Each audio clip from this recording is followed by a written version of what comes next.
আজ পিতৃদিবসে প্রত্যেক বাবাকে প্রণাম জানিয়ে আর আমার বাবাকে প্রণাম এবং ভালোবাসা জানিয়ে মীনাক্ষী দাসের লেখা বাবা।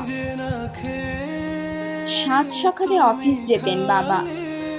ফিরতে ফিরতে অনেকটা রাত হতো। ফিরত যখন সারা গায়ে ঘাম, বিধ্বস্ত ঝোড়ো কাকের মতো।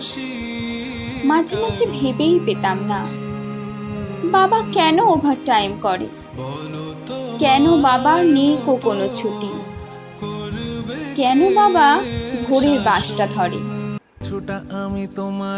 পুজোর সময় নতুন জামা, জুতো, বই খাতা সব নতুন নতুন ক্লাসে। কখনো কি ভেবে দেখেছিলাম এসব কিছু কোথা থেকে আসে? বুঝতে বুঝতে দিন হয়ে যায় পার, ক্লান্তি নামে বাবার শরীর জুড়ে। আমাদেরকেই ছায়া দিতে গিয়ে বাবাই দেখি পড়েছে রোদ্দুরে। তবুও বাবা আজও বটের মতন পাতায় পাতায় ছায়ায় ছায়াময়।